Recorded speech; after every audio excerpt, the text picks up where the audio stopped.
to On With The Show, where we delve into the intriguing stories that have shaped the world of performing arts. I'm your host, Leo Sullivan. Join me as we follow the life of Hollywood's first millionaire actor, Mary Pickford, who went from rags to riches and changed the movie industry, all before the talkies. So, without further ado, let's dive into the spotlight and explore the stories behind the curtain. This is On With The Show.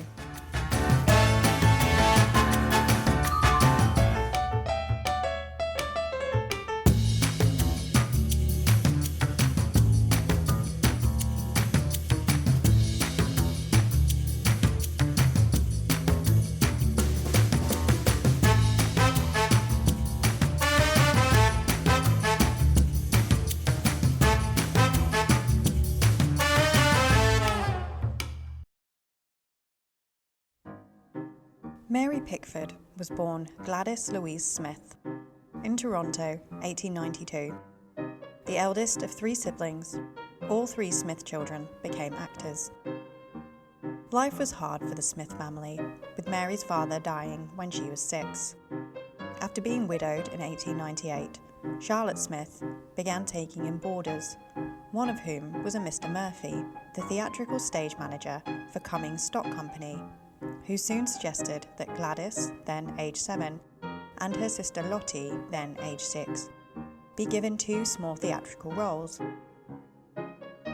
Gladys portrayed a girl and a boy, while Lottie was cast in a silent part in the company's production of The Silver King at Toronto's Princess Theatre, while their mother played the organ. Gladys continued to act in many melodramas and concluded her early career in Toronto with the starring role of Little Eva in a production of Uncle Tom's Cabin. In 1901, the family moved to the United States to pursue theatre as a family enterprise, joining the travelling company of The Fatal Wedding. Living in New York City, Gladys coveted a role in productions by the successful Broadway producer David Belasco. After pursuing Belasco at his office for months, Gladys became strident.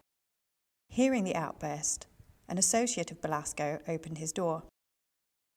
Gladys marched into the office and declared, "My life depends on seeing Mr. Belasco."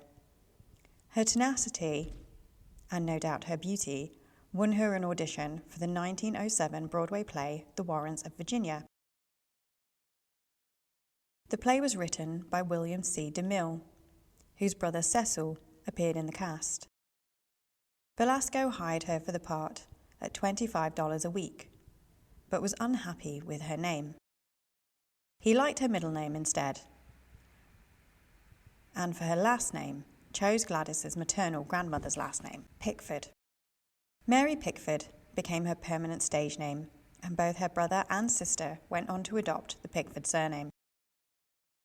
In 1909, her savings from the Warrens of Virginia production ran out, and at her mother's suggestion to try getting a part in a motion picture, she went to the Biograph Company studio in New York. Biograph director D.W. Griffith arranged an immediate screen test for her, applied her makeup personally, and gave her a small part in a film for a scene that was shot the same afternoon, her first Biscuits. Mary only appears near the end of the 7-minute film, but stands out in her white dress among the cast of actors. At the end of the day, he invited her to dinner, and when she declined, he asked, "Will you come back tomorrow?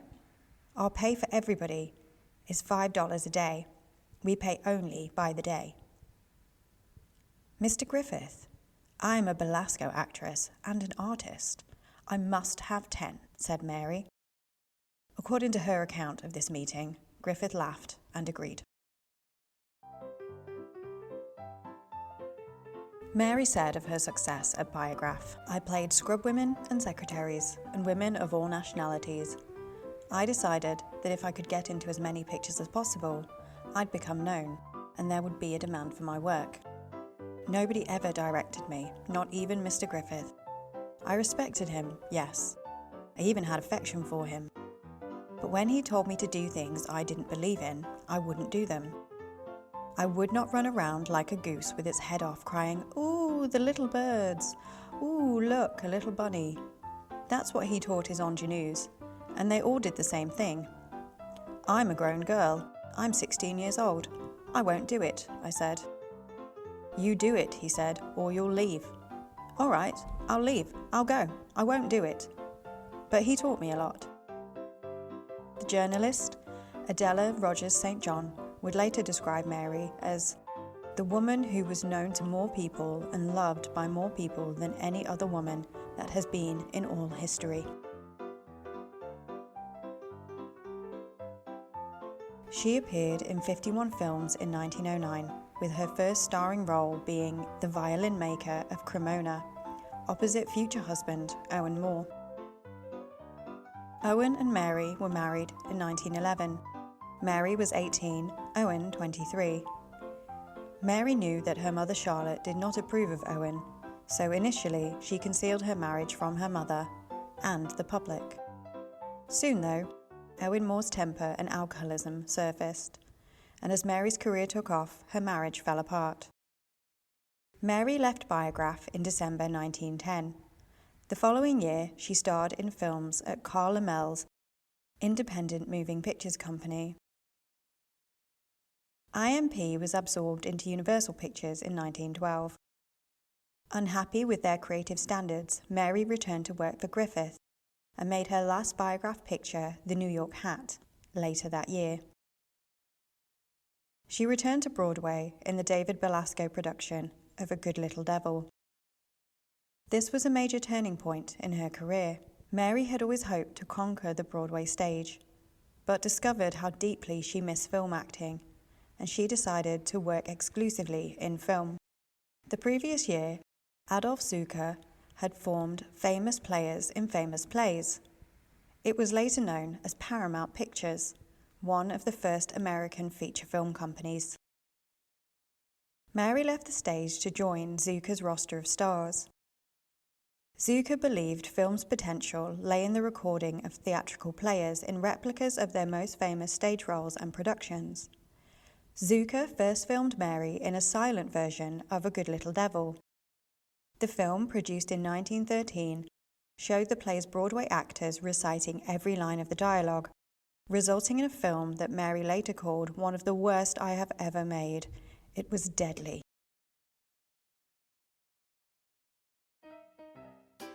Mary's work had attracted a strong following. Comedy dramas such as In the Bishop's Carriage, and especially Hearts Adrift, made her irresistible to moviegoers. Hearts Adrift was the film that marked the first time her name was featured above the title on movie marquees, and it was so popular that Mary asked for the first of her many publicised pay raises based on the profits and reviews. Tess of the Storm Country was released 5 weeks later. Biographer Kevin Brownlow observed that the film sent her career into orbit and made her the most popular actress in America, if not the world.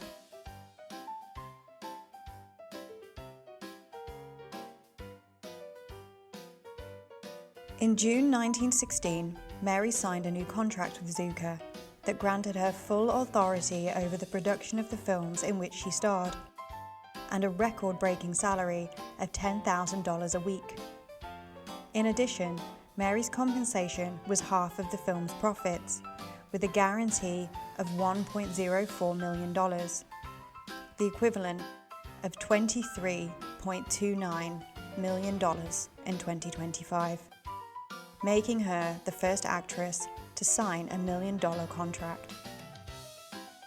In 1916, Mary and Constance Adams DeMille, wife of the director Cecil B. DeMille, helped found the Hollywood Studio Club, a dormitory for young women involved in the motion picture business. During World War I, Mary promoted the sale of Liberty bonds, making an intensive series of fundraising speeches alongside Charlie Chaplin and Douglas Fairbanks. Mary spoke on Wall Street to an estimated 50,000 people. Though Canadian-born, she was a powerful symbol of American culture, kissing the American flag for cameras and auctioning one of her world-famous curls for $15,000. In a single speech in Chicago, she sold an estimated $5 million worth of bonds. She was christened the US Navy's official little sister, and the Army named 2 cannons after her and made her an honorary colonel.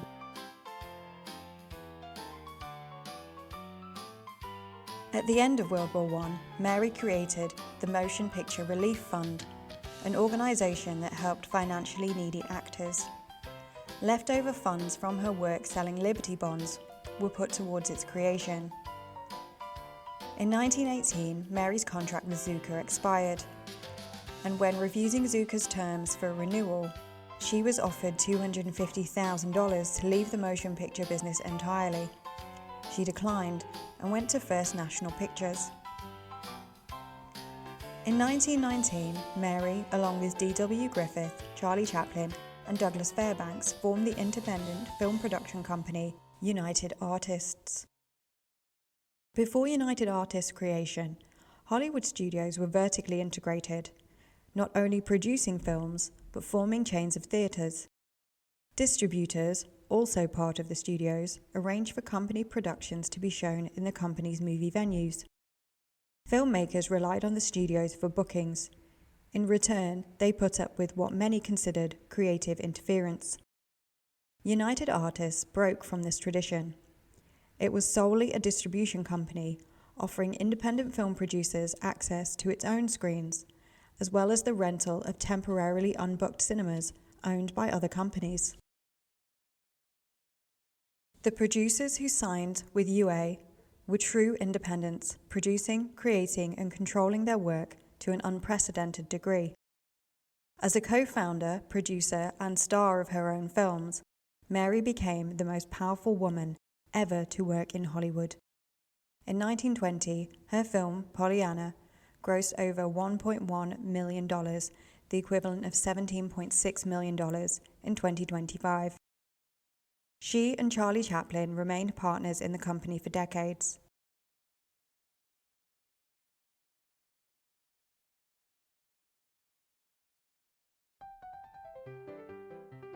At great risk to their careers, Mary and Douglas Fairbanks divorced their spouses and were married privately in 1920, in what was described as the marriage of the century. Mary agreed to pay Owen Moore $100,000 for a settlement, $1.5 million in 2023 adjusted for inflation. The public received Mary and Douglas with open arms. It seemed like the perfect match, the union of America's most popular stars. They went to Europe for their honeymoon. Fans in London and in Paris caused riots trying to get to the famous couple. Their triumphant return to Hollywood was witnessed by vast crowds who turned out to hail them at railway stations across the United States. For millions of adoring fans, they seemed to be royalty, living out a fairy tale romance in a lavish Hollywood estate dubbed Pickford. Mary automatically acquired American citizenship when she married Douglas, 2 years before the Cable Act of 1922 required a naturalization process for married female partners of US male citizens. Although she never filed the paperwork to acquire naturalized US citizenship, her agent at MGM reported to the US Congress in 1932 that Mary was an American citizen. Mary mistakenly believed that she had ceased to be a British subject upon marrying Fairbanks. However, she held and travelled under British and later Canadian passports, which she renewed regularly at the British and Canadian consulates in Los Angeles. But she never acquired an American passport nor took out papers to naturalize herself as an American citizen.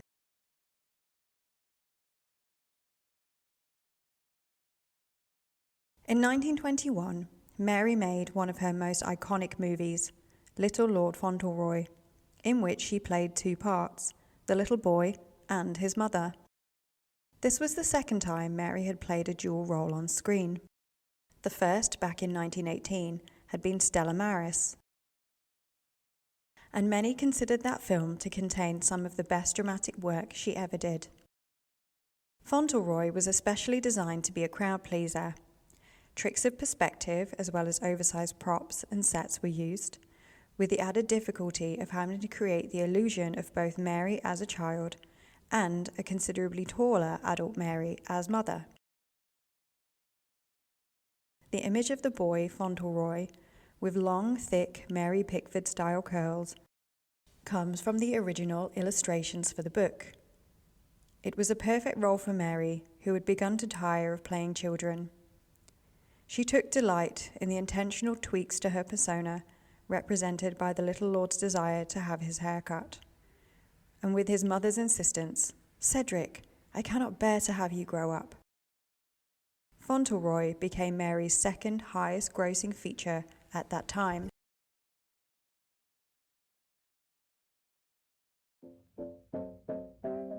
Mary's mother, Charlotte, died of breast cancer in March 1928. This sent Mary into an emotional spiral, leading her to cut her iconic hair. She played a reckless socialite in Coquette, her first talkie, a role for which her famous ringlets were cut into a 1920s bob. Fans were shocked at the transformation. Mary's hair had become a symbol of feminine virtue, and when she cut it, the act made front-page news in the New York Times and other papers. "You would have thought I'd murdered someone, and perhaps I had, but only to give her successor a chance to live," Mary would reflect. Coquette was a success and won her an Academy Award for Best Actress, although this was highly controversial.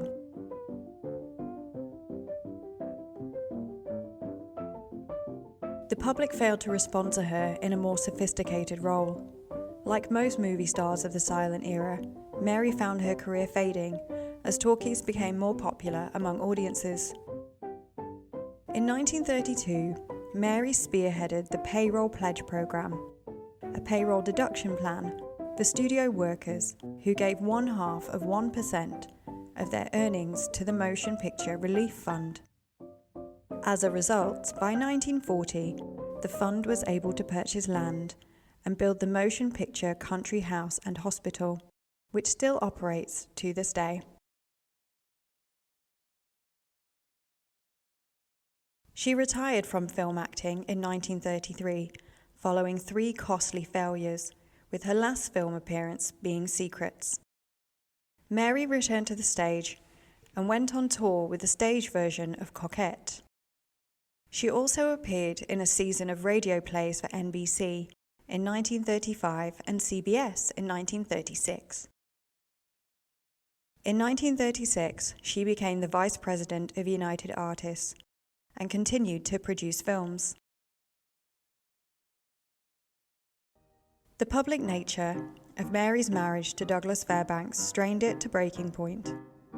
They both had little time off from producing and acting in their films, and were constantly on display as America's unofficial ambassadors to the world, leading parades, cutting ribbons, and making speeches. When their film careers both began to flounder at the end of the silent era, Douglas' restless nature prompted him to travel overseas, something which Mary did not enjoy. When Douglas's romance with Sylvia, Lady Ashley, became public in the 1930s, he and Mary separated. They divorced on January 10, 1936. Douglas went on to marry Sylvia a few weeks later.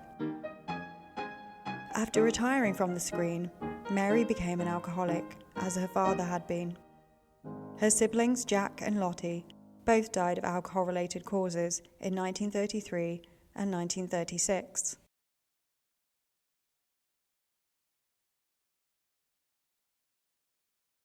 These deaths, her divorce from Douglas, and the end of the silent film left Mary deeply depressed. On June 24, 1937, Mary married her third and final husband, actor and bandleader Charles "Buddy" Rogers. Screenwriter Hope Loring had recently scripted William Wellman's Wings, and she thought the young male lead of that movie might be just the thing opposite Mary in her movie My Best Girl. Hope engineered a cute meet for the pair, leading Charles Rogers to the front door of Mary's studio bungalow without telling him whose door it was. Rogers was smitten at first sight, and so was Mary. They adopted 2 children, Ronald Charles and Roxanne. A PBS American Experience documentary described Mary's relationship with her children as tense. She criticized their physical imperfections, including Ronnie's small stature and Roxanne's crooked teeth. Both children later said their mother was too self-absorbed to provide real maternal love. In 2003, Ronnie recalled that, "Things didn't work out that much, but I'll never forget her. I think that she was a good woman." Mary withdrew from public life and gradually became a recluse, remaining almost entirely at Pickford and allowing visits only from her old friend Lillian Gish, her stepson Douglas Fairbanks Jr., and a few select others. By the mid-1960s, Mary often spoke only by telephone from her bedroom. In 1955, Mary published her memoirs, Sunshine and Shadow. She had previously published Why Not Try God in 1934, an essay on spirituality and personal growth. My Rendezvous with Life in 1935 was an essay on death and her belief in an afterlife, and also a novel called The Demi-Widow. Mary starred in 52 feature-length films throughout her career. She had purchased the rights to many of her early silent films, with the intention of burning them on her death. But in 1970, she agreed to donate 50 of her biograph films to the American Film Institute. In 1976, she received an Academy Honorary Award for her contribution to American film. The Academy sent a TV crew to her house to record a short statement of thanks, offering the public a rare glimpse into Pickford Manor. After the presentation, Mike Royko of the LA Times wrote, "Mary Pickford, the one-time screen darling of America, has managed to offend people. She did it by growing old."